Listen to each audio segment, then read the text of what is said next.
Hello, guys. So I was watching Dr. Mike's podcast, the episode with Layne Norton, where they were discussing obesity and diets and so on. And a particular part of the podcast really caught my attention where they talk about medications for weight loss and how the most effective ones basically work by changing people's behavior rather than like purely physiological effects. So take a look at this clip of them talking. But how far do we go until we say, well, look, there's a lot of things ruining our attention, so everyone needs Adderall now. Yeah. And there's a lot of things working in our society against weight loss, so we need a weight loss medicine for all. Like, are we going too far in that wrong direction, or do you think I'm thinking about it incorrectly? As you can see, Dr. Mike makes a reflection and asks basically if we will need medications just to be able to live in the society that we're creating. And they have an interesting discussion throughout the podcast about it, but I have an idea that I'd like to share that none of them said, and here it is. I don't like the idea of medications solving these problems because, first of all, there are always side effects, and second, if a medication solves the problem, then we haven't really grown or learned anything new, we just kind of got bailed out. And that is bad because life is way too multifaceted and complex to have medications for everything. So my thought is that societal problems like obesity need to be solved culturally. And what I mean by that is that cultural values, traditions, and habits need to evolve that help us survive and thrive in the environment that we live in. Never before in human history have we lived in such abundance that we do today, an abundance of almost everything.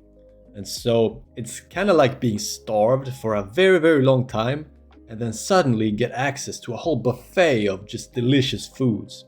Of course, we're gonna go crazy on it and overeat to the max and things will be great, right? Over time though, the overconsumption will cause issues. And that's where we are now as a society, I think. And we're starting to understand and discuss that maybe we shouldn't consume so much just because we can.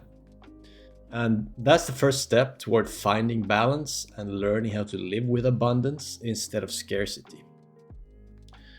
And I'm talking about obesity and food here specifically, but this kind of applies to many more things. And I talked more about that in my previous video, actually.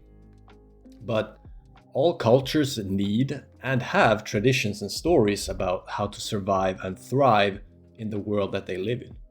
And I think a great example of this is Australia, where there are many, many dangers that children really need to learn about, and informal systems for that have evolved. I saw this popular response about this on Quora that explains a lot of this beautifully. So someone asked if Australian schools teach kids what animals are dangerous. And this is a great response. This guy highlights some of the cultural rules and traditions that have evolved. He writes, "To an extent, but mostly from family, amongst ourselves and our friends, and the parents of friends. It's an adult's job to pass these lessons along, and an obligation of adults in the community as a whole to teach children whenever the opportunity arises. We also learn from experience.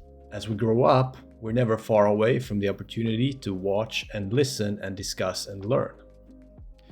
And then he goes on to describe some of the specific rules. The first rule we're taught is not to stick our hands in holes or crevices, and to be aware when we're lifting things outside, particularly rocks, fallen timber, and rubbish such as corrugated iron and sheet metal. So these are some examples of what I'm talking about. I think that in kind of the same way, traditions and habits need to form around consumption in the conditions of abundance that we live in. And I don't know exactly how to accomplish this, but I think it's starting to happen. And it'll obviously take some time, but it made me very happy to hear these two influential people in the podcast really emphasize the importance of psychology and behavior change when it comes to weight loss. Granted, I am a psychologist, but I truly believe that is a huge piece of the puzzle toward turning this obesity trend around for both individuals and whole societies. But that's all I had to say. Thank you guys for listening. Bye.